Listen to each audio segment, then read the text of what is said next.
بسم اللہ الرحمن الرحیم نحمدہ ونصلی ونسلم علی رسولہ الکریم اما بعد۔ قیامت اور علامات قیامت کے حوالے سے آج ہماری 5ویں نشست ہے۔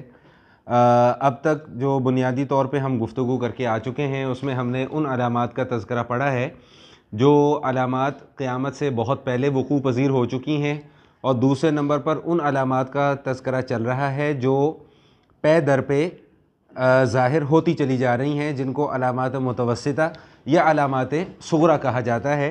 حضور اقدس صلی اللہ تعالیٰ علیہ وسلم نے ان علامات کو بہت تفصیل کے ساتھ بیان کیا ہے، جس میں ابھی تک جو علامات ہم پڑھ کر آ چکے ہیں اس میں نبی علیہ الصلوۃ والسلام نے جہالت کے متعلق فرمایا کہ جہالت بہت عام ہو جائے گی، علم اٹھا لیا جائے گا، اور علم کا اٹھانا جو ہے وہ علماء اس دنیا سے رخصت ہونا شروع ہو جائیں گے۔ امانت میں خیانت بہت زیادہ شروع ہو جائے گی، سود کا لین دین بہت عام ہو جائے گا، شراب، بدکاری اور دوسرے جو گناہ ہیں یہ کھلم کھلا لوگ ان گناہوں کو کرنے لگیں گے اور ان کو معیوب بھی نہیں سمجھیں گے۔ اس قسم کی علامات نبی علیہ الصلوۃ والسلام نے بیان فرمائی ہیں۔ قتل و غارت گری کا بازار گرم ہوگا، کسی مرنے والے کو یہ نہیں پتہ چلے گا، مقتول کو یہ نہیں معلوم ہوگا کہ مجھے کیوں قتل کیا گیا، اور قاتل کو یہ نہیں معلوم ہوگا کہ میں نے اس کو کیوں قتل کیا ہے، یعنی بلا وجہ کے جھگڑے ہوں گے، فساد ہوگا۔ غرض ہے کہ اگر آسان لفظوں میں یوں کہہ دیا جائے کہ فساد کا کوئی بھی ایسا طریقہ جو اس دنیا کے اندر موجود ہے وہ ظاہر ہو جائے گا۔ جس بھی طریقے سے فساد ہو سکتا ہے اس دنیا کے اندر، دنیا کے نظام کے اندر، زندگی کے اندر، وہ فساد پوری زمین میں برپا ہو جائے گا، اور اس کے بعد پھر وہ علامات شروع ہوں گی جو بالکل علامات قریبہ ہیں۔ آج کی نشست میں انشاءاللہ کوشش کرتا ہوں کہ جو علامات متوسطہ کا ہمارا تذکرہ چل رہا ہے اس کو خلاصہ اس کا بیان کر کے تو اس کو سمیٹ دیا جائے۔ گزشتہ نشست میں ہم نے جہاں پر اپنی گفتگو کو مکمل کیا تھا وہ اس حوالے سے ہو رہی تھی گفتگو کہ امانت میں خیانت بہت زیادہ کی جانے لگے گی، اور میں نے یہ بات بھی عرض کر دی تھی کہ امانت کا صرف یہ مفہوم نہیں ہے کہ آپ کسی کے پاس کوئی چیز محفوظ رکھوا دیں اور کچھ عرصے کے بعد اس سے وہ چیز واپس لے لیں۔ امانت کا مفہوم صرف یہاں تک محدود نہیں ہے، اس میں اور بہت ساری چیزیں بھی شامل ہو جاتی ہیں جن کا اختصار کے ساتھ میں نے تذکرہ آپ کے سامنے کر دیا تھا۔ اب اس سے گفتگو کو آگے چلاتے ہیں۔ حضور اقدس صلی اللہ تعالیٰ علیہ وسلم نے علامات قیامت میں سے ایک بہت اہم علامت کو بیان فرمایا اور یہ ارشاد فرمایا کہ جو چیزیں حرام ہیں ان کو حلال سمجھا جائے گا، یعنی جن چیزوں کا استعمال شریعت نے ہمارے لیے ممنوع قرار دیا ہے لوگ ان چیزوں کو کھلم کھلا استعمال کرنا شروع کر دیں گے اور اس کو برا بھی محسوس نہیں کریں گے۔ اگر آپ حضرات کے ذہنوں میں گزشتہ نشست کی گفتگو ہو تو میں نے وہاں پر یہ بات بھی عرض کی تھی کہ گناہوں کی وجہ سے وبال نہیں آیا کرتے، وبال آتے ہیں جب انسان ان گناہوں کو جسٹیفائی کرنا شروع کر دیتا ہے۔ مجھ سے غلطی سرزد ہو گئی، میرا کام یہ ہے کہ میں اپنی اس غلطی کو قبول کر لوں کہ ہاں جی مجھ سے یہ غلطی ہو گئی، چہ جائے کہ میں اس غلطی کو جائز قرار دینے کی کوشش کروں یا اس غلطی کے متعلق جو ہے وہ میں اس کو جسٹیفیکیشن اس کی میں پیش کرنا شروع کر دوں اور اس میں نئے نئے طریقے نکالنا شروع کر دوں کہ بھئی کسی طریقے سے میری یہ غلطی درست تسلیم کر لی جائے۔ تو جب اس طرح قوموں کے حالات آ جاتے ہیں تو پھر اللہ تعالیٰ کی طرف سے پکڑ آیا کرتی ہے، اور یہاں پر نبی علیہ الصلوۃ والسلام نے اسی چیز کو بیان فرمایا کہ جن چیزوں کو اللہ تعالیٰ نے حرام قرار دیا ہے ان چیزوں کو لوگ حلال قرار دینے کی کوشش کریں گے، اور اس میں بنیادی طور پہ جن چیزوں کا تذکرہ فرمایا بخاری شریف کی حدیث ہے کہ جس میں نبی علیہ الصلوۃ والسلام ارشاد فرماتے ہیں کہ میری امت میں چند ایسے لوگ ہوں گے، چند ایسی قومیں بھی ہوں گی جو زنا کو، ریشم کا لباس پہننے کو، شراب پینے کو اور آلات موسیقی کو حلال سمجھیں گے۔ 4 چیزوں کا یہاں پر تذکرہ کیا گیا: زنا کو، ریشم کا لباس پہننا، شراب نوشی اور آلات موسیقی۔ یاد رکھیے گا کہ ریشم کا لباس مرد کے لیے ممنوع ہے۔ اس دنیا کی زندگی کے اندر مرد کے لیے گولڈ یعنی سونے کا استعمال اور ریشم کا لباس یہ ممنوع قرار دیا گیا ہے، اور احادیث سے یہ بات معلوم ہوتی ہے کہ نبی علیہ الصلوۃ والسلام نے فرمایا کہ جو شخص اس دنیا کی زندگی میں ریشم کا لباس پہنے گا یا سونا استعمال کرے گا اسے آخرت کے ریشم کے لباس اور آخرت کے سونے سے محروم کر دیا جائے گا۔ اللہ تعالیٰ نے جن چیزوں کو یہاں پر ہمارے لیے ممنوع قرار دیا ہے، ان چیزوں کا استعمال، ان میں سے بعض چیزوں کا استعمال آخرت میں جا کر یعنی جنت میں جا کر ان چیزوں کا استعمال پھر ممنوع نہیں رہے گا، وہ اللہ کی طرف سے ایک انعام ہوگا۔ یہاں پر اس پابندی کا خیال رکھیں گے تو وہاں پر جا کر انعام ملے گا۔ تو بہرحال عرض کرنے کا مقصد یہ ہے کہ آج کل یہ صورتحال بالکل ہمارے سامنے ہے کہ حالات اس ڈگر پر پہنچ چکے ہوئے ہیں یا اخلاقی گراوٹ اس نہج پر پہنچ چکی ہوئی ہے کہ برائی کو برا تصور نہیں کیا جاتا، بدکاری کو بدکاری تصور نہیں کیا جاتا، فیشن کے نام پر یا جدت کے نام پر یا ماڈرنزم کے نام پر جو ہے ہم ان برائیوں کو روز روز فروغ دیتے چلے جا رہے ہیں۔ معذرت کے ساتھ اگر میں تھوڑی سی بات اس حوالے سے بھی کر دوں، جیسے کہ 14 فروری ابھی قریب آ رہا ہے اور اس میں جو عزتیں پامال ہوتی ہیں بہنوں کی، بیٹیوں کی، وہ سب جانتے ہیں، اور اس میں جہاں ہمارے بھائی ان حرکتوں سے پیچھے نہیں ہٹتے وہاں پر ہماری بہنیں بھی پیچھے نہیں رہتی ہیں۔ یہ اخلاقی گراوٹ کی ایک عروج ہے، ایک انتہا ہے۔ ابھی کل ہی میں دیکھ رہا تھا سوشل میڈیا پہ کہ 19-20 سال کا ایک لڑکا اور ایک لڑکی ہے، انہوں نے آپس میں ایک دوسرے کو پسند کیا اور پھر گھر والوں کی رضامندی سے انہوں نے نکاح کر لیا۔ اب نکاح کرنے کے اوپر پوری دنیا کے اندر شور مچا ہوا ہے۔ یہ لبرلز جو ہیں وہ بہت زیادہ شور مچا رہے ہیں، جی اتنی چھوٹی عمر میں شادی کر دی اور یہ ہو گیا۔ اور بھائی وہ ایک حلال کام کر رہے ہیں، وہ اچھا نہیں لگ رہا، اور خدا نہ خواستہ وہ کسی گناہ کے مرتکب ہو جاتے تب سب نے ان کی پشت پناہی کرنی تھی۔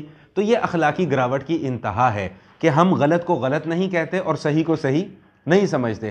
اب نکاح کو اللہ تعالیٰ نے جائز اور حلال قرار دیا ہے، انہوں نے اپنی رضامندی سے، اپنی پسندیدگی سے، اپنے والدین کی رضامندی سے ایک نیک کام کر لیا ہے، تو بجائے اس کے کہ اس کو اپریشیٹ کیا جائے اور اس کام کو فروغ دیا جائے۔ یاد رکھیے گا کہ نکاح کو ہم جتنا مشکل سے مشکل تر بناتے چلے جا رہے ہیں، گناہ اتنا آسان ہوتا چلا جا رہا ہے۔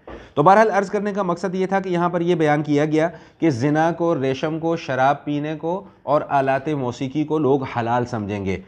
ایک ہوتا ہے گناہ کرنا، ایک ہوتا ہے گناہ کو جائز سمجھ کر کرنا، ان دونوں میں بڑا فرق ہے۔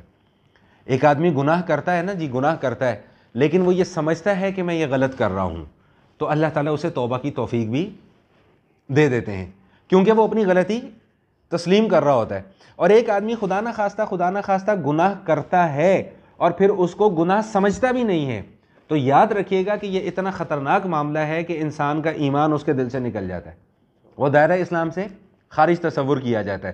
اور بالکل یہی چیز ہمارے معاشرے کے اندر اس وقت رائج ہے کہ ناچنا گانا بلا شبہ ایک گناہ ہے، اس کے اندر تو کوئی دو رائے ہے نہیں۔ اب جو لوگ اس کام کے اندر انوالو ہیں، ٹھیک ہے، ہم ان کے لیے دعا کرتے ہیں کہ اللہ تعالیٰ انہیں ہدایت دے، لیکن ان لوگوں کا جو رویہ دیکھنے میں آتا ہے وہ یہ کہ اپنے اس غلط کام کو جائز قرار دینے کی کوشش کرتے ہیں کہ ہم جیسے کوئی بہت بڑا دنیا کا عظیم ترین کام کر رہے ہیں۔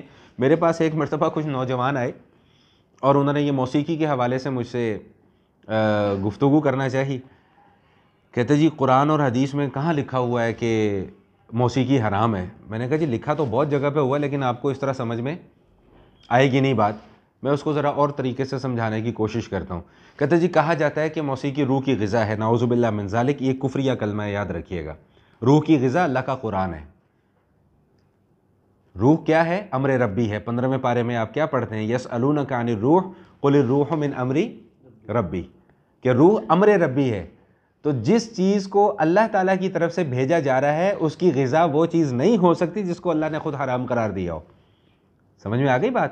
تو آئندہ اگر کبھی یہ ماضی میں اس طرح کے لفظ استعمال ہو گئے تو اس پہ توبہ، اور آئندہ ان الفاظ کے استعمال سے بچنے کی کوشش۔ تو بہرحال خلاصہ کلام یہ ہے کہ میں نے ان کو سمجھانے کا یہ طریقہ اختیار کیا۔ میں نے ان کو کہا، میں نے کہا یار اللہ نہ کرے آپ کیا سمجھتے ہو کہ موسیقی حلال ہے اور جائز ہے؟ اللہ نہ کرے۔ تو انہوں نے ڈرتے ڈرتے کہہ دیا کہ جی گناہ نہیں ہونا چاہیے اس کام میں۔ میں نے کہا یار پھر مسجد میں پھر کرواتے ہیں پروگرام، پھر میوزیکل ایک کنسرٹ کرواتے ہیں۔ مول صاحب توبہ استغفر اللہ، آپ کیسی باتیں کر رہے ہیں، مسجد میں میوزیکل میں نے کہا یار جب ایک کام حلال ہے تو پھر مسجد میں کروانے میں کیا حرج ہے اس کو۔ میں نے کہا پھر دوسری بات مجھے ایک بات یہ بتائیں کہ اللہ نہ کرے آپ کا کوئی رشتہ دار فوت ہو جاتا ہے تو آپ اس کے ایصال ثواب کے لیے قرآن خوانی کرواتے ہیں یا میوزیکل کنسرٹ کرواتے ہیں؟ بھئی روح کی غذا ہے تو میوزیکل کنسرٹ کرواؤ وہاں پر۔ بلاؤ ابرار الحق کو بلاؤ، جواد احمد کو بلاؤ، فلاں کو بلاؤ، ڈھمکانے کو بلاؤ، زیادہ بہت سارے پیسے تمہارے پاس آ جائیں تو انڈیا سے کسی بہترین گلوکار کو بلوا لو، تو وہ تمہاری روح کو بہترین قسم کا ایصال ثواب پہنچے گا۔ تو وہ جب میں نے اس طرح کی ایک دو باتیں کی تو اللہ کا شکر ہے کہ ان کو بات سمجھ میں آ گئی۔ تو میں یہی بات عرض کر رہا تھا کہ گناہوں کا وبال سو ہے وہ تو ہے، لیکن اللہ نہ کرے اگر انسان کی سوچ اور فکر اس جانب چل پڑے کہ یہ گناہ ہی نہیں ہے تو یہ بہت ہی خطرناک بات ہے۔ اور اللہ کے نبی صلی اللہ علیہ وسلم نے علامات قیامت میں سے ایک علامت یہ بھی بیان فرمائی۔ اسی طرح ایک اور حدیث نبی علیہ الصلوۃ والسلام نے بیان فرمائی ہے، ابن ماجہ کی حدیث ہے۔ نبی علیہ الصلوۃ والسلام ارشاد فرماتے ہیں کہ میری امت کے کچھ لوگ شراب پئیں گے اور اس کا نام بدل کر کچھ اور رکھ دیں گے، یعنی اپنے دل کی تسلی کے لیے شراب کا نام تبدیل کر دیں گے۔ آج کل جیسے وہ آب جو اور بیئر اور فلاں اور ڈمکانا، مطلب مختلف ناموں سے مارکیٹ کے اندر یہ چیزیں دستیاب ہیں۔ تو آپ ذرا غور کریں، اللہ کے نبی صلی اللہ علیہ وسلم نے 1400 سال پہلے اس چیز کی نشاندہی فرما دی تھی کہ بھئی ایسا ہوگا۔ اور اس کے بعد فرمایا کہ ان کے سروں پر باجے بجائے جائیں گے اور گانے والی عورتیں گانا گایا کریں گی۔ اللہ کے نبی صلی اللہ علیہ وسلم ارشاد فرما رہے ہیں کہ اللہ تعالیٰ ان لوگوں کو زمین کے اندر دھنسا دے گا۔ اور اس کے بعد فرمایا کہ ان کی صورتیں مسخ کر کے ان کو بندر اور خنزیر بنا دیا جائے گا۔ اللہ سے دعا کریں اللہ ہمیں اس قسم کے عذاب سے اور ہر قسم کے عذاب سے محفوظ فرمائے۔ یہ جو ہم سنتے رہتے ہیں نا جی، فلاں جگہ پر طوفان آ گیا، زلزلہ آ گیا، کرونا وائرس آ گیا، فلاں وائرس آ گیا، سونامی آ گیا، جی اتنے لوگ مر گئے، اتنے لوگ زمین کے اندر دھنس گئے، زمین پھٹ گئی، آتش فشاں پھٹ پڑا، یہ ہو گیا وہ ہو گیا، یہ ساری کی ساری اللہ تعالیٰ کی طرف سے تنبیہات ہیں۔ ضروری نہیں ہے، ایک بات لوگوں کے ذہنوں میں اکثر یہ ہوتا ہے کہ جی گناہ تو فلاں جگہ پر ہو رہے ہیں تو زلزلہ فلاں جگہ پر جا کر کیوں آتا ہے؟ کیا پتہ کہ وہاں پر کچھ اس قسم کا گناہ ہو رہا ہو کہ جو ہمارے علم میں نہ ہو، جس کی وجہ سے اللہ اس کی پکڑ فرما لیں۔ ایک روایت میری نظر سے گزری تھی، اس وقت مجھے ایگزیکٹلی وہ ذہن میں نہیں ہے، لیکن اس کا مفہوم اور خلاصہ میرے ذہن میں ہے کہ اللہ تعالیٰ جب بندوں سے انتقام لینا چاہتے ہیں تو اللہ تعالیٰ اس قوم کی عورتوں اور بچوں پر عذاب مسلط فرما دیتے ہیں، ان کو اس دنیا سے ختم کر دیتے ہیں۔ آپ حضرات کو یاد ہوگا سن 2005 میں جب ہمارے پاکستان میں زلزلہ آیا تھا، کتنا خوفناک زلزلہ آیا تھا کہ شمالی علاقہ جات میں پوری کی پوری پٹی جو ہے وہ ڈیمیج ہو گئی تھی اور ہزاروں کی تعداد میں وہاں پر لوگ جو ہے وہ مارے گئے تھے۔ یہ تو آن دی ریکارڈ ہے، اور جو زمین کے اندر دھنس گئے، جو ملبے میں دب گئے، جن کا نام و نشان وہ علیحدہ ہے۔ تو اس وقت میں نے یہ حدیث پڑھی تھی اور مجھے یاد پڑتا ہے کہ میں نے وہاں پر اپنی مسجد میں جمعے کے بیان میں بھی یہ بیان کی تھی کہ اللہ تعالیٰ جب کسی قوم سے انتقام لینے پہ آتے ہیں تو اس قوم کی عورتوں اور بچوں پر اللہ تعالیٰ عذاب مسلط فرماتے ہیں۔ اب اللہ کے اوپر اعتراض کرنے والا کوئی نہیں ہے کہ ایسا کیوں ہے، بھئی اس نے تو سیدھا سیدھا حکم دیا کہ یہ کام کرو، ان کاموں سے بچو، بچتے تم خود نہیں ہو تو کہ اللہ سے پھر گلہ کیسا؟ تو بہرحال بات سمجھ میں آ گئی کہ نہیں آ گئی کہ جو حرام چیزیں ہیں ان کا نام تبدیل کر کے ان کو حلال قرار دینے کی کوشش کی جائے گی، جیسا کہ آج کل سود کا نام پروفٹ رکھ کر اس کو جائز اور حلال قرار دینے کی کوشش کی جاتی ہے۔ وہاں پر ایسے موقع پہ میرے ایک استاد ہیں، اللہ ان کی زندگی میں برکت عطا فرمائے، وہ ایک مثال دیا کرتے تھے، کہتے تھے، فرماتے تھے کہ سڑک کے اوپر کوئی گوبر یا لید پڑا ہو نا، آپ اس کے اوپر چاندی کا ورق چڑھا دیں تو وہ دور سے دیکھنے میں تو بڑی خوبصورت سی چیز لگے گی، لیکن جب اس کو کھول کے دیکھیں گے تو اندر وہی غلاظت ہے۔ تو فرمایا کہ حرام چیزیں بھی ایسی ہیں کہ ان کے جتنے مرضی نام تبدیل کر کے جتنا مرضی خوبصورت لبادہ انہیں آپ اڑا دو، لیکن اندر سے وہ وہی گندگی اور وہی غلاظت ہے۔ پھر نبی علیہ الصلوۃ والسلام نے ایک حدیث اور بھی ارشاد فرمائی علامات قیامت کے حوالے سے کہ مال کے کمانے میں حلال اور حرام کا فرق ختم ہو جائے گا۔ حضور علیہ الصلوۃ والسلام ارشاد فرماتے ہیں کہ لوگوں کے پر ایک ایسا زمانہ بھی آئے گا کہ انسان کو آنے والے مال کی کوئی پرواہ نہیں ہوگی کہ یہ حلال ذریعے سے آ رہا ہے یا حرام ذریعے سے آ رہا ہے، وہ کہے گا بس لاتے جاؤ اور رکھتے جاؤ، اور میری جیب بھرتی رہنی چاہیے، میرا بینک بیلنس بڑھتا رہنا چاہیے، مجھے اس بات کی پرواہ نہیں ہے کہ یہ مال میں کسی کی جائیداد ضبط کر کے کما رہا ہوں، رشوت کے ذریعے سے کما رہا ہوں، کسی کو دھوکہ دے کر یہ میں مال ہتھیار رہا ہوں۔ خدا کی پناہ یقین مانیں جب ایسے لوگوں کو دیکھتے ہیں نا تو رونگٹے کھڑے ہو جاتے ہیں کہ یار ان لوگوں کو آخرت کی ذرہ برابر بھی پرواہ نہیں ہے۔ ابھی پچھلے دنوں ہمارے علاقے میں سنڈے بازار لگتا ہے، تو وہاں پر ایک نوسر باز کو کچھ لوگوں نے پکڑ لیا، وہ اس کی کچھ نہ ایک دو پہلے بھی کوئی ویڈیوز سوشل میڈیا پہ وائرل ہوئی بھی تھی، تو وہ اس طریقے سے چکر بازیاں کرتا ہے، یعنی وہ دہاڑیاں لگاتا ہے 400 500 500 1000 روپے کی، وہ باتوں میں اس طرح لوگوں کو لگاتا ہے، پہلے ایک چیز خرید لے گا، اس کے پیسے دے دے گا، ٹھیک، پھر اس چیز کو واپس کرے گا اور پیسے واپس لے لے گا، پھر کوئی چیز خریدے گا، پھر اس کے پیسے، وہ اس طرح کر کے وہ دکاندار کو اتنا پزل کر دیتا تھا کہ وہ 2-3 چیزیں لے بھی جاتا تھا اور پیسے بھی اس کو ان دی اینڈ میں نہیں دے کے جاتا تھا، اتنا وہ باتوں میں لگا کر وہ اس کو وہاں سے پکڑ لیا، اور دیکھنے میں وہ ایک عام اور معمولی سا آدمی ہے، لیکن مطلب اس کا کام یہی ہے، اور وہی مال وہ اپنے بچوں کو بھی کھلاتا ہے، اسی سے وہ اپنے گھر کا نظام بھی چلاتا ہے۔ یہ جو لوگ چوریاں کرتے ہیں، ڈاکے ڈالتے ہیں، یا جو ہمارے کچھ دوست احباب اللہ تعالیٰ ان کو ہدایت عطا فرمائے، جو رشوت کے ذریعے سے اپنے گھروں کا نظام جنہوں نے چلایا ہوا ہے، یاد رکھیے گا کہ یہ اتنا خطرناک کام ہے، اتنا خطرناک کام ہے کہ نبی علیہ الصلوۃ والسلام ارشاد فرماتے ہیں کہ ایک لقمہ بھی اگر حرام کا پیٹ کے اندر چلا جائے نا، یا حرام کے مال سے کسی جسم کی نشو نما ہو رہی ہو، تو وہ جسم آگ میں جلنے کے ہی قابل ہے۔ یہ اللہ کے نبی صلی اللہ علیہ وسلم نے ارشاد فرمایا، اور علامات قیامت میں سے یہاں پہ اس بات کو بیان فرما دیا کہ حلال اور حرام کی جو ہے وہ تمیز ختم کر دی جائے گی۔ میں اب گفتگو کو سمیٹنا چاہ رہا ہوں، بس آخری 2 باتیں صرف میں نے اب آپ کے سامنے کرنی ہے۔ ایک، نبی علیہ الصلوۃ والسلام نے جو علامت بیان فرمائی قیامت کی، فرمایا کہ بدعت بہت زیادہ پھیل جائے گی۔ بدعت کا مفہوم سمجھ لیں کہ بدعت کیا ہے، یہ مضمون ہمارے انشاءاللہ درس قرآن میں بھی آئے گا، لیکن یہاں پر بھی اس چیز کو سمجھ لیں۔ بدعت، با، دال اور عین، یہ اس کا اصل مادہ ہے۔ جیسا کہ ہم سورہ بقرہ میں پڑھ کے آئے ہیں پہلے پارے میں، اللہ تعالیٰ کی ایک صفت ہے بدیع السماوات والارض، آسمانوں اور زمینوں کو پیدا کرنے والا۔ لیکن کیسا پیدا کرنے والا کہ یہ جب اللہ تعالیٰ نے آسمان بنائے ہیں اور زمین بنائی ہے، تو اس سے پہلے اس کا کوئی نمونہ اللہ کے پاس موجود نہیں تھا، کوئی ماڈل اللہ کے پاس موجود نہیں تھا کہ اللہ نے اس ماڈل کو دیکھ کر پھر آسمان بنایا یا اس ماڈل کو دیکھ کر زمین بنائی۔ تو بدعت کو بھی بدعت اس لیے کہتے ہیں کہ اس کا کوئی ماڈل قرآن اور سنت میں موجود نہیں ہوتا، اور ہم اس عمل کو ایک نیک کام سمجھ کر رہے ہوتے ہیں، اس لیے بدعت کو بدعت کہا جاتا ہے۔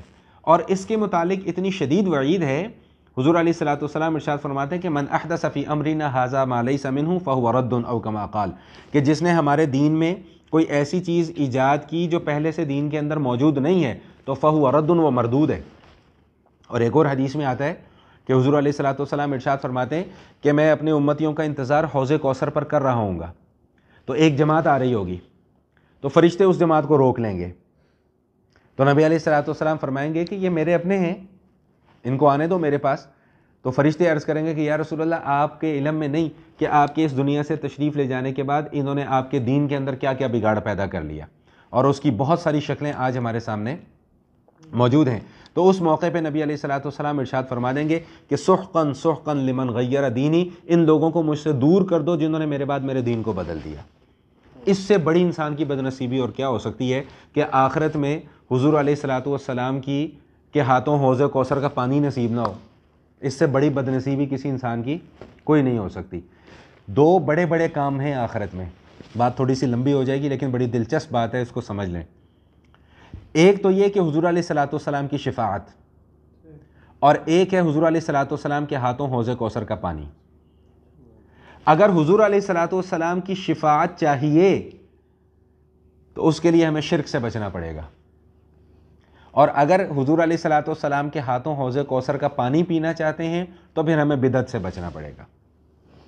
جتنے بھی وہ کام جن کو ہم نیک کام سمجھ کر رہے ہیں یا کرتے ہیں، اور ان کا قرآن میں، حضور علیہ الصلوۃ والسلام کی سنت میں اور صحابہ کی زندگیوں میں اس عمل کا کوئی تذکرہ موجود نہیں، تو یاد رکھیے گا کہ وہ عمل بدعت ہے، دیکھنے میں کتنا ہی اچھا کام کیوں نہ ہو۔ لوگ عموماً اس موقع پہ یہ اعتراض کرتے ہیں کہ جی اگر ہم یہ کر لیں تو حرج کیا ہے؟ تو بھائی اس میں سب سے بڑا حرج یہ ہے کہ آپ حضور کی سنت کے خلاف کر رہے ہیں۔ میں اس کی ایک مثال دیتا ہوں۔ نماز کی ترتیب کیا ہے؟ سب سے پہلے ہم کیا کہتے ہیں؟ اللہ اکبر، پھر ہم ہاتھ باندھ لیتے ہیں، پھر ہم کیا پڑھتے ہیں؟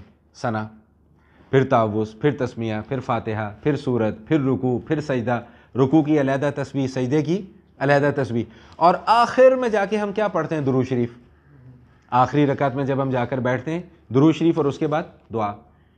اب کوئی یہ کہے کہ جی درود شریف پڑھنا کتنا افضل کام ہے، اس میں کوئی شک ہے؟ قطعاً کسی کو بھی شک نہیں ہے.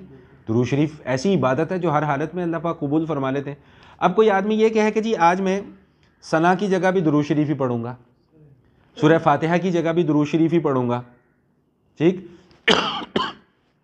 سورہ فاتحہ کے بعد جو سورت پڑھتے ہیں وہاں بھی درود, یعنی نماز کے ہر رکن میں درود ہی پڑھوں گا, کیونکہ درود سے افضل کوئی چیز نہیں.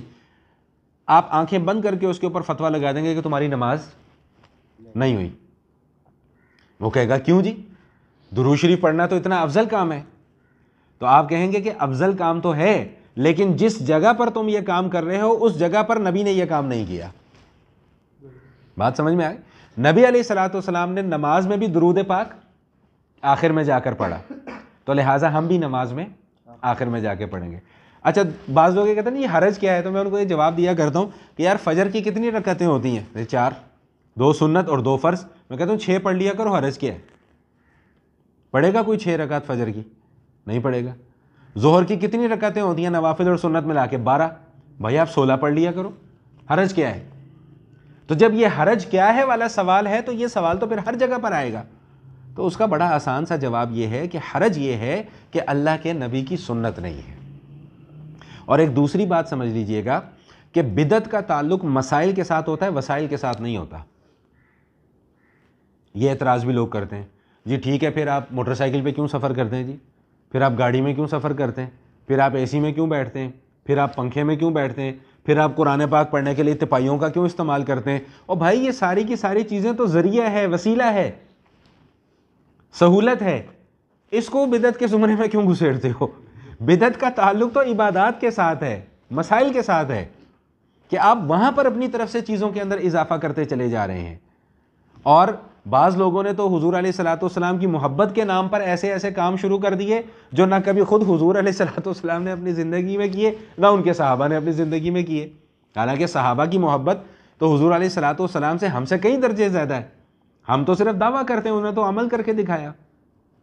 میرا خیال ہے بات سمجھ میں آ گئی ہوگی کہ بدعت کس عمل کو کہتے ہیں, کہ ہر وہ عمل جس کو نیکی کا کام سمجھ کر کیا جائے اور اس عمل کا کوئی نمونہ حضور کی زندگی میں, صحابہ کی زندگی میں موجود ہی نہ ہو, اور یہ شرط ہے کہ اس کو دین کا حصہ سمجھ کے کیا جائے کہ یہ دین کے اندر شامل ہے, حالانکہ وہ دین کے اندر شامل نہیں ہوتا. ایک حدیث میں سنا دیتا ہوں, پھر میں بات کو آگے چلاتا ہوں. غالباً سیدنا ابوبکر صدیق رضی اللہ تعالیٰ عنہ سے مروی ہے. وہ فرماتے ہیں کہ شیطان نے ایک مرتبہ یہ کہا کہ میں نے لوگوں کو گناہوں سے ہلاک کرنا چاہا تو لوگوں نے مجھے استغفار کے ذریعے سے ہلاک کر دیا. یعنی میں لوگوں سے گناہ کرتا تھا, وہ استغفار کرتے تھے, اللہ ان کو معاف کر دیتا تھا. پھر کہتا ہے کہ میں نے ایسی چال چلی کہ لوگوں کو ایسے کاموں میں لگا دیا کہ جس کو وہ گناہ ہی نہیں سمجھتے, حالانکہ وہ گناہ کے کام ہیں اور وہ نیکی کا کام سمجھ کے کر رہے ہوتے ہیں. حدیث شریف میں آتا ہے کہ بدعتی کو توبہ کی توفیق ہی نہیں ہوتی. پوچھا گیا یا رسول اللہ وہ کیسے؟ فرمایا کہ وہ گناہ کو گناہ ہی نہیں سمجھ رہا ہوتا, وہ تو اس کو نیک کام سمجھ کے کر رہا ہے. وہ تو یہ سمجھ کے کر رہا ہے کہ جی میں پورے سال کا ثواب کما رہا ہوں یہ کام کر کے, حالانکہ اس کو رتی برابر بھی اسے ثواب نہیں مل رہا ہوتا. تو عرض کرنے کا مقصد یہ تھا کہ حضور علیہ الصلوۃ والسلام فرماتے ہیں کہ قیامت کے قریب بدعات بہت زیادہ رائج ہو جائیں گی. یہ بھی قیامت کی علامتوں میں سے ایک علامت ہے. ایک دو احادیث سماعت فرما لیں پھر ہم تاکہ اس بات کو مکمل کریں. سیدنا عبداللہ ابن عباس رضی اللہ تعالیٰ عنہ فرماتے ہیں, یہ دیکھیے کیا میں قربان جاؤں آقا علیہ السلام اور ان کے صحابہ پر کہ انہوں نے آنے والے وقتوں کی لفظ بلفظ نشاندہی کی اور ہم اپنی آنکھوں سے وہ چیز ہوتے ہوئے دیکھ رہے ہیں. یہ غور سے سنیں, یہ حدیث غور سے سنیں. فرمایا عبداللہ ابن عباس رضی اللہ تعالیٰ عنہما نے فرماتے ہیں کہ لوگ ہر سال ایک نئی بدعت ایجاد کریں گے, ہر سال. اور ہمارے یہاں بھی یہی ہو رہا ہے جی. پہلے حضور علیہ الصلوۃ والسلام کے نام پر حلوے کی دیگیں پکا کرتی تھیں, یہ کچھ ہوا کرتا تھا. پھر آہستہ آہستہ وہ جلسے جلوسوں میں تبدیل ہو گئیں. اب جلسے جلوسوں میں وہ ساتھ ساتھ بینڈ بھی آ گیا, بینڈ کے ساتھ ساتھ اب وہاں پر ڈی جے آ گیا, پھر ڈی جے کے ساتھ ساتھ وہاں پر ڈانس آ گئے, اور اس ڈانس کو بھی نعوذ باللہ ایک بعض لوگ اس کو جائز قرار دینے کی کوشش کر رہے ہوتے ہیں. تو یہ ہر سال ایک بدعت میں اضافہ ہوتا چلا جا رہا ہے. تو کیا فرمایا کہ لوگ ہر سال ایک نئی بدعت ایجاد کریں گے اور ایک سنت کو ختم کر دیں گے. اور ایک اور حدیث میں آتا ہے کہ جب کوئی قوم کوئی بدعت ایجاد کرتی ہے تو سزا کے طور پہ اللہ تعالیٰ ان سے ایک سنت اٹھا لیتے ہیں, اور اس وقت سے پناہ مانگیں کہ اللہ نہ کرے کہ کوئی ایسا وقت آئے ہم پر کہ نبی علیہ الصلوۃ والسلام کی کوئی سنت ہمارے پاس محفوظ ہی نہ ہو. کس کے پیچھے چلیں گے؟ کیونکہ ہمارا تو جینا مرنا ہی حضور کی زندگی ہے، حضور کی ذات اقدس ہے، انہی کی وجہ سے ہم کلمہ پڑھ رہے ہیں، انہی کی وجہ سے ہمارے ذہنوں کے اندر جنت اور دوزخ کا تصور ہے، انہی کی وجہ سے اللہ کی عبادت کرتے ہیں، اللہ پر ایمان رکھتے ہیں۔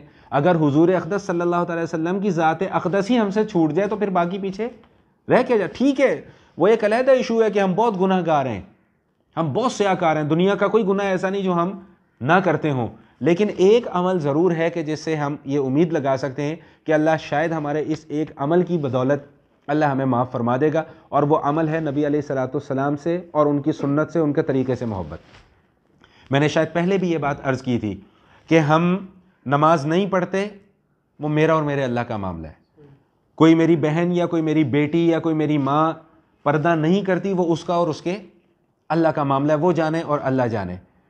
لیکن کم از کم اس بات پر ایمان ضرور رکھیں کہ اللہ نے یہ پابندیاں ہم پر لگائی ہیں، ہم اپنی کمی اور کوتاہی کی وجہ سے ان پابندیوں پر عمل نہیں کر پا رہے ہیں، یہ میری اپنی کمی ہے، یہ میری اپنی کوتاہی ہے۔ تو حضور اقدس صلی اللہ علیہ وسلم کی ذات سے محبت اور ان کے اعمال سے محبت یہ ہمارے دین کا حصہ ہے۔ عمل کرتے ہیں نہیں کرتے وہ ایک علیحدہ ایشو، وہ بات کا مسئلہ ہے، لیکن ان اعمال سے تو محبت کم از کم رکھی جائے جو حضور نے کی ہے۔ تو بہرحال ارشاد فرمایا کہ ایک سنت، ایک بدعت ایجاد کریں گے اور ایک سنت کو ختم کریں گے، اور سزا کے طور پہ یہ سنت ان سے اٹھا لی جائے گی، اور فرمایا کہ اس طرح ہوتے ہوتے بدعتیں زندہ رہ جائیں گی اور سنتیں حضور علیہ الصلوۃ والسلام کی اس دنیا سے مٹ جائیں گی۔ الامان الحفیظ، دعا کریں کہ اللہ ہمیں وہ وقت نہ دکھائے۔ عبداللہ ابن مسعود رضی اللہ تعالی عنہما فرماتے ہیں کہ لوگ جہالت کی وجہ سے خود سے ایک طریقہ کار گھڑ لیں گے دین کا، حالانکہ وہ دین کا طریقہ نہیں ہوگا، لیکن خود سے ایک دین کا طریقہ گھڑ لیں گے، اور جب کسی اس طریقے کو، ان کے بنائے ہوئے طریقے کو ختم کیا جانے کی کوشش کی جائے گی تو کہیں گے لو جی ہم سے سنتیں ختم کروائی جا رہی ہیں، یعنی بدعتوں کو سنتوں کا نام دینا شروع کر دیں گے۔ یہ پہلے سے بھی زیادہ خطرناک معاملہ ہے۔ تو لوگوں نے پوچھا کہ حضرت ایسا کب ہوگا؟ تو فرمایا کہ ایسا تب ہوگا جب جاہلوں کی کثرت ہو جائے گی، علماء ختم ہو جائیں گے، جاہل دنیا کے اندر رہ جائیں گے، علماء اور فقہاء کم ہو جائیں گے، جو سمجھدار علم رکھنے والے لوگ ہیں، عمل کرنے والے لوگ ہیں، وہ کم ہو جائیں گے، پاکھنڈی گروپ جو ہے وہ چھا جائے گا، نمود و نمائش والے مولوی، ناچ گانے والے مولوی، ہیں جی، اور وہ نوٹ نچھاور کرنے والے مولوی اور ڈرامے بازیاں کرنے والے مولوی، اس ٹائپ کے مولوی عام ہو جائیں گے، اور جو جینون علماء ہوں گے، علماء حق جو ہوں گے، وہ اس دنیا سے کم ہونا شروع ہو جائیں گے۔ اور اس کے بعد فرمایا کہ ریاکار قاریوں کی کثرت ہوگی۔ یہ قاری حضرات ہوتے ہیں نا جی، بڑے لے لگا کے قرآن پڑھ رہے ہیں، اور جناب بڑے ان کے اوپر نوٹ نچھاور کیے جاتے ہیں جی، پھولوں کی بارش ان کے اوپر کی جاتی ہے، ان کے ریٹ فکس ہوتے ہیں کہ میں تلاوت کرنے کے اتنے پیسے لوں گا۔ ایسے قاریوں کے متعلق اللہ کے نبی نے فرمایا کہ قیامت کے قریب ایسے لوگ ہوں گے جو قرآن تو پڑھیں گے لیکن قرآن ان کے حلق سے نیچے نہیں اترے گا، یعنی ان کے دل میں قرآن نہیں اترے گا۔ تو یہ ریاکار قرآ جو ہیں ان کی بہت زیادہ کثرت ہو جائے گی، اور یہ چیز بھی اس وقت ہم اپنی آنکھوں سے دیکھ رہے ہیں۔ اس میں ایک چیز کا اور اضافہ کر لیں، یہ ڈسکو نعت خواں بھی آ جائیں گے۔ ڈسکو نعت خواں، میں ڈسکو کا لفظ استعمال کر رہا ہوں، ڈسکو گانوں کی طرز پہ نعتیں پڑھی جا رہی ہیں، اور لوگ بھی ایسے پاگلوں کی طرح جھوم رہے ہوتے ہیں۔ وہ کیوں جھوم رہے ہوتے ہیں؟ آپ نے کبھی اس چیز کو اندازہ لگانے کی کوشش کی؟ کیوں اتنا خوش ہو رہے ہوتے ہیں؟ ایک ہوتا ہے سکون، ایک ہوتا ہے سرور۔ سکون جو ہے نا وہ یہاں پہ آتا ہے، اور سرور جسم پر ظاہر ہوتا ہے۔ ان کو چونکہ وہ گانے سن سن کر اس ٹائپ کی عادت ہو چکی ہوتی ہے، اس لیے وہی جب لے سنتے ہیں، وہی جب طرز سنتے ہیں، اور ساتھ وہی دھمال اور میوزک سنتے ہیں، تو وہ یہ سمجھ رہے ہوتے ہیں کہ ہم بڑا نیک کام کر رہے ہیں، لیکن اصل میں وہ سرور لے رہے ہوتے ہیں، سکون نہیں آ رہا ہوتا ان کو۔ سمجھ میں آ گئی بات؟ امانت داروں کی قلت ہو جائے گی، اور آخرت کے وہ اعمال جن کے ذریعے سے اللہ کو راضی کیا جانا چاہیے تھا ان سے دنیا کمائی جانے لگے گی۔ یہی چیز نعتیں پڑھ پڑھ کے دنیا کمائی جائے گی۔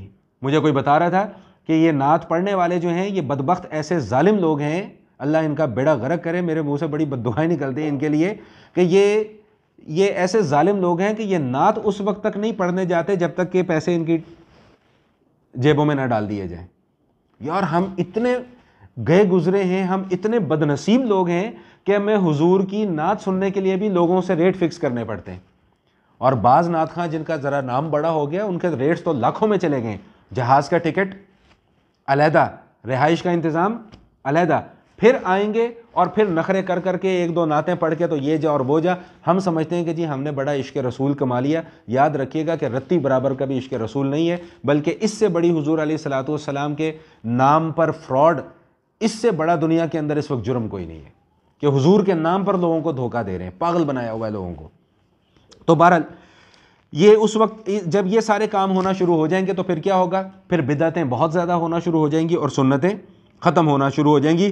اور اللہ کے حبیب صلی اللہ علیہ وسلم نے ارشاد فرمایا، یہ حدیث بڑی توجہ کے ساتھ سماعت فرما لیں، آج کل اس کی ہمیں بہت ضرورت ہے، کہ جب بدعتیں ظاہر ہو جائیں اور میرے صحابہ کو برا بھلا کہا جانے لگے، جو آج کل زبان زد عام ہے، میڈیا کے اوپر بیٹھ کر بھی اور ہر جگہ بیٹھ کر یہ باتیں ہو رہی ہیں، تو اللہ کے حبیب صلی اللہ علیہ وسلم نے پھر ہمارے اوپر کچھ ذمہ داریاں عائد کر دی ہیں اس وقت، کیونکہ حضور تو اس وقت دنیا میں نہیں ہے، اب حضور کے امتی تو ہیں دنیا میں، تو ان کے اوپر اب کیا ذمہ داری ہے؟ فرمایا کہ اس وقت جس کے پاس علم ہو وہ اپنا علم ظاہر کرے، اس برائی کو روکنے کی کوشش کرے، ہاتھ سے روک سکتا ہے ہاتھ سے روکے، نہیں تو کم از کم زبان سے اس برائی کو ضرور روکے۔ اور فرمایا کہ اس وقت اگر کوئی شخص علم چھپا لے گا اور تو وہ در حقیقت اللہ کے احکامات کو چھپانے والا ہوگا، اور اللہ کے احکامات کو چھپانے والے کا نہ اس دنیا کے اندر کوئی آسرا ہے اور نہ آخرت کے اندر اس کا کوئی آسرا ہے۔ میں صرف ایک آخری حدیث آپ کو سنانا چاہ رہا ہوں تاکہ ہمارا یہ مضمون مکمل ہو جائے، 2-4-5 منٹ اوپر ہو گئے۔ 15 علامات نبی علیہ الصلوۃ والسلام نے بیان فرمائی ہیں قیامت کی، یہ جن میں تقریباً ان ساری چیزوں کا احاطہ ہو گیا ہے۔ ترمذی شریف کی یہ حدیث ہے، بس یہ حدیث مختصراً سماعت فرما لیں تاکہ پھر ہم اپنی اس بات کو مکمل کریں۔ ابو ہریرہ رضی اللہ تعالیٰ عنہ راوی ہیں، وہ فرماتے ہیں کہ حضور علیہ الصلوۃ والسلام نے 15 علامات بیان فرمائی ہیں۔ نمبر 1 کیا؟ کہ جب مال غنیمت کو اپنی ذاتی جاگیر سمجھا جائے، جو حکومت کا پیسہ ہے نا، حکومت کا پیسہ وہ میرا پیسہ ہے جی، یہ میں اس کے اوپر مسلط ہوں، میں اس کے اوپر حکمران ہوں، میری مرضی میں اس کو جیسے مرضی خرچ کروں، یہ بھی ہماری آنکھوں کے سامنے ہے اس وقت۔ فرمایا کہ امانت کو غنیمت سمجھا جائے، کسی نے میرے پاس امانت رکھوا دی، میں کو یار یہ تو میرا ہو گیا، اب بس مال مفت دل بے رحم، اب جیسے مرضی اس کو موج مستی کرو۔ زکوٰۃ کو تاوان سمجھا جائے، زکوٰۃ کو لوگ ٹیکس سمجھنا شروع کر دیں گے، جبر سمجھنا شروع کر دیں گے۔ فرمایا کہ یہ علامات قیامت میں سے۔ دینی تعلیم کس لیے حاصل کی جائے گی؟ دنیا کمانے کے لیے، ٹھیک؟ میرے خیال ہے مجھے اس کے اوپر بھی کوئی رننگ کمنٹری کرنے کی ضرورت نہیں ہے، سب کچھ ہماری آنکھوں کے سامنے۔ آدمی اپنی بیوی کی فرما برداری کرے گا، ماں کی نافرمانی کرے گا۔ یاد رکھیے گا، ماں کے اپنے حقوق ہیں، بیوی کے اپنے حقوق ہیں۔ بیوی کے حقوق کی ادائیگی میں ماں کے حقوق میں کوتاہی نہیں ہونی چاہیے، اور ماں کے حقوق کی ادائیگی میں بیوی کے حقوق کی کوتاہی نہیں ہونی چاہیے۔ لیکن اس میں ایک پہلو کو بیان کیا گیا کہ بیوی کے پیچھے اتنا لگ جائے گا کہ ماں کے حقوق کو بھول جائے گا، اور باپ کو دور کرے گا اپنے سے اور دوستوں کو اپنے گلے لگائے گا۔ یہ بھی ہماری آنکھوں کے سامنے اس وقت ہے کہ اگر بیچارہ وہ دھوتی اور پگڑی پہنا ہوا باپ آ جائے نا بڑے دفتر کے اندر بیٹے کے، تو بیٹا کہتا ہے جی یہ میرے کو ملنے والے ہیں۔ ایسے کئی واقعات سنے گئے ہیں، مشاہدے میں بھی آئے ہیں، ٹھیک؟ تو وہ دوستوں کو اپنے قریب کرے گا، باپ کو اپنے سے دور کرے گا۔ مساجد کے اندر آوازیں بلند ہونا شروع ہو جائیں گی، مساجد کے اندر جھگڑے، سیاست، یہ وہ فلانا ڈمکانا، بڑا کچھ ہوتا ہے مساجد کے اندر۔ اچھا جی، جو گناہ گار ترین آدمی ہوگا وہ کسی بھی قبیلے کا، کسی جماعت کا سردار اسے بنا دیا جائے گا، جو سب سے گناہ گار ہوگا۔ اس کے بعد فرمایا جو قوم کا گھٹیا ترین اور ذلیل ترین آدمی ہوگا اسے پوری قوم کا لیڈر بنا دیا جائے گا۔ اور پھر فرمایا 12ویں علامت یہ ذکر فرمائی کہ لوگوں کی بدماشی کے ڈر سے ان کی عزت کی جائے گی۔ لوگ شریفوں کی عزت نہیں کرتے، بدماشوں کی عزت کرتے ہیں۔ کیوں؟ کہ یار یہ ہمیں نقصان پہنچائے گا، شر پہنچائے گا، ہمیں برائی پہنچائے گا، تو اس کے شر کی وجہ سے اس کی عزت کی جائے گی۔ گانے والی عورتیں اور باجے، ناچ گانا، یہ عام ہو جائے گا۔ اللہ کے حبیب صلی اللہ علیہ وسلم نے فرمایا کہ شراب پی جائے گی، اور جو اس زمانے کے لوگ ہیں وہ اپنے سے پہلے ہوئے لوگوں پر لعن طعن کیا کریں گے۔ یہ 15 علامات بیان فرمائی، اور اس کے بعد جو چیز بیان فرمائی ہے میرا خیال ہے کہ ہمیں سمجھنے کے لیے وہ چند الفاظ کافی ہیں۔ اللہ کرے کہ وہ بات ہمارے دلوں پر اثر کر جائے۔ اللہ کے حبیب صلی اللہ علیہ وسلم نے ارشاد فرمایا کہ جب یہ سب کچھ ہو جائے گا تو پھر تم انتظار کرو کہ سرخ آندھیاں آئیں گی، زلزلے آئیں گے، زمین میں دھسانے کا عذاب آئے گا، صورتوں کے مسخ کرنے کا عذاب آئے گا، یعنی انسانوں کی شکل کو بندروں سے اور خنزیروں سے بدل دیا جائے گا۔ فرمایا کہ اور مسلسل پتھر، آسمان سے پتھر برسنے کا عذاب آئے گا، اور فرمایا کہ مسلسل ظاہر ہونے والی علامتوں کا انتظار کرو جو اس پرانی لڑی کی طرح آئیں گی کہ جیسے کوئی لڑی آپ نے پروئی ہو اور اس کا دھاگا ٹوٹ جائے اور اس کے دانے جس طرح پے در پہ گرتے ہیں، فرمایا کہ یہ علامات اس طرح پے در پہ ظاہر ہوں گی۔ یہ میں نے اختصار کے ساتھ آپ کے سامنے 3-4 نشستوں میں ان علامات کا تذکرہ کیا ہے کہ جن کو علامات صغریٰ یا علامات متوسطہ کہا جاتا ہے۔ انشاءاللہ زندگی رہی تو آئندہ کی نشست سے ہم ان علامات کا تذکرہ پڑھیں گے کہ جو بالکل وہ علامات ہیں جو علامات قیامت کے بالکل قریب ہیں، جن میں یاجوج ماجوج کا تذکرہ ہے، جن میں دجال کا تذکرہ ہے، جن میں دابۃ الارض کا تذکرہ ہے، جن میں سورج کا مغرب سے طلوع ہونے کا تذکرہ ہے۔ انشاءاللہ آئندہ کی جو نشست ہوگی ان میں ان مضامین کے اوپر گفتگو کی جائے گی۔ وآخر دعوانا ان الحمدللہ رب العالمین۔